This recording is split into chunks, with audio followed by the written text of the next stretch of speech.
Bonjour à tous, aujourd'hui on va tester le plugin Power Event qui permet de remplacer la classe Unity Event avec des nouvelles fonctionnalités intéressantes qu'on aurait bien aimé avoir en natif dans Unity. Avec les Unity Events, on pouvait avoir dans l'éditeur un seul paramètre à éditer pour chaque fonction. Ici on va pouvoir en avoir une infinité et on va pouvoir mixer les valeurs statiques et dynamiques.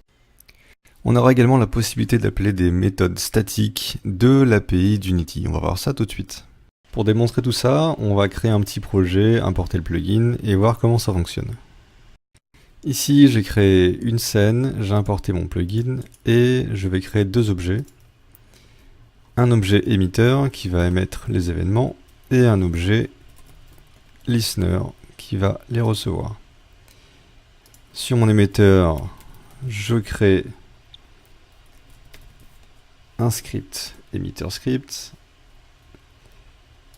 Et mon listener, même chose, listener script. J'ai ouvert la classe emitter script et je vais devoir importer un package, tout comme avec Unity Event. Donc j'importe Power Event. Et maintenant je vais pouvoir créer des variables d'événements. Donc par exemple, une variable qui s'appellerait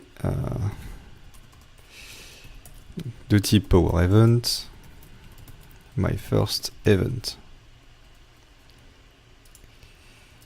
Aussitôt que l'événement est créé, côté Unity, on se retrouve comme avec Unity Event, un petit tableau où on va pouvoir renseigner qui va écouter l'événement. Donc je vais pouvoir glisser mon écouteur, jusque là aucun changement, et ensuite je pourrais choisir une fonction sur cet écouteur.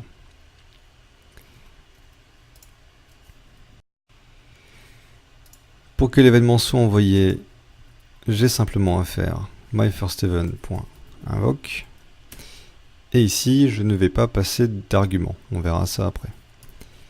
Pour pouvoir écouter l'événement, tout ce que j'ai à faire, c'est ouvrir ma classe listener et créer un événement ici.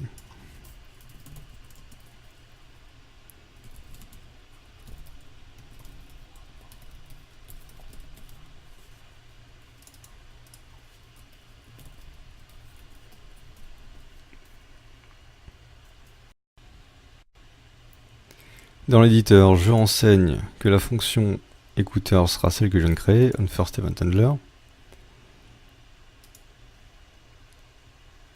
Et on reçoit bien en console le message qui nous indique bien qu'on a reçu un événement. Donc jusque là vous voyez qu'il n'y a aucun changement par rapport à Unity Event, on a la même facilité d'utilisation. Là où ça va changer, c'est au moment où on va vouloir faire des choses un peu plus complexes, donc ajouter des arguments et appeler des fonctions statiques. Pour avoir des arguments, je vais devoir créer, comme avec Unity Event, une sous-classe de la classe Power Event. J'appelle ces classes MoveEvent.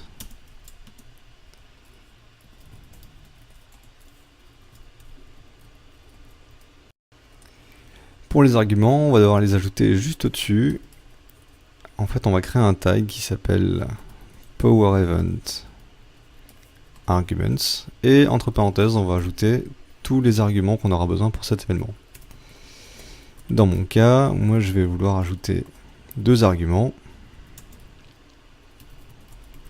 Float et float, mais évidemment on peut ajouter autant d'arguments qu'on veut et de tous les types qu'on veut.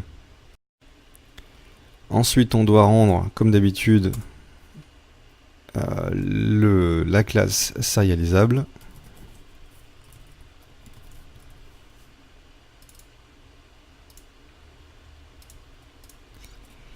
Et on va pouvoir maintenant utiliser cet événement. Je crée une nouvelle variable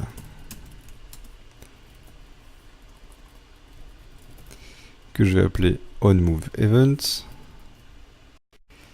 Et je suis maintenant prêt à diffuser mon événement. Invoque. Cette fois-ci, on va pouvoir lui passer en paramètre nos valeurs. Donc, par exemple, je vais déplacer mon listener d'une valeur de 2 en X et de 3 en Y. Je lui passe mes deux floats qu'on avait déterminés en bas. Et dans mon listener, on va tester que tout ça fonctionne avec un handler qui prendra lui aussi en paramètre les deux floats.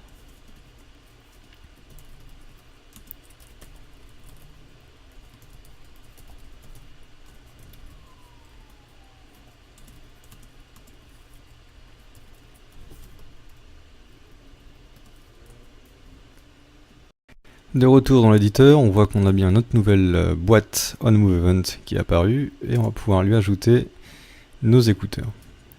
Je glisse mon écouteur et je viens aller rechercher la fonction qu'on vient de créer onMoveEventHandler avec nos deux paramètres.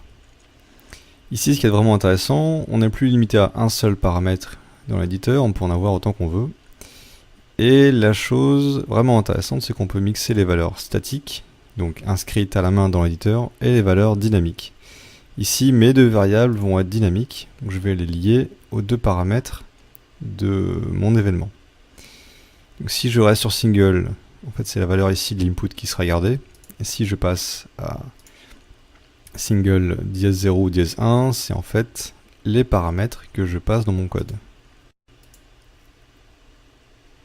En testant, on se retrouve bien avec nos deux valeurs dynamiques qui ont été envoyées à notre fonction.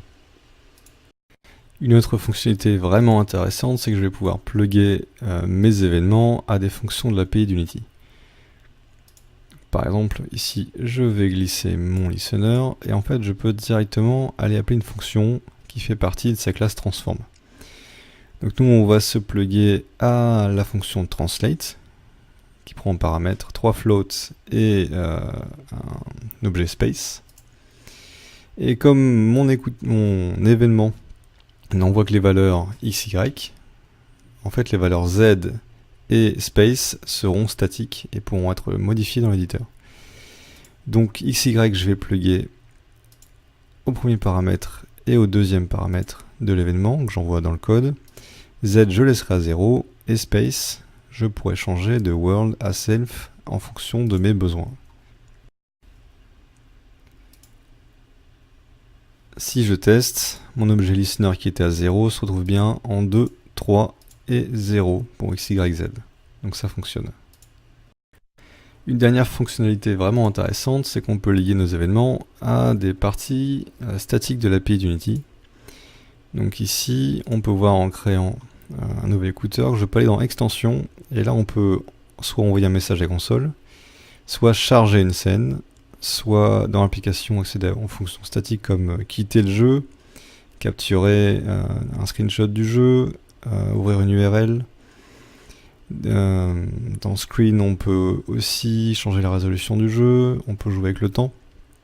Donc tout ça sans avoir à écrire une seule ligne de code. Par exemple, si dans Scene Manager, je choisis load scene, ici j'ai un argument et je peux directement taper le nom de la scene que je veux charger. Voilà, aussi simple que ça.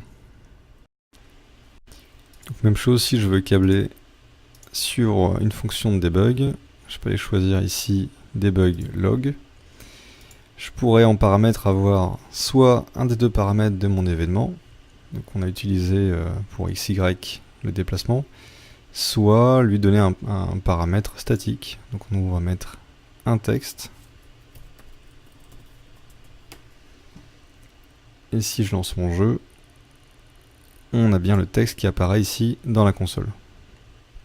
Donc très pratique en fait pour faire du debug sans avoir à écrire de code. Voilà, c'est terminé. Si vous avez trouvé le plugin utile, n'hésitez pas à aller voir la page du développeur. Je vous ai mis le lien dans la page de cette review.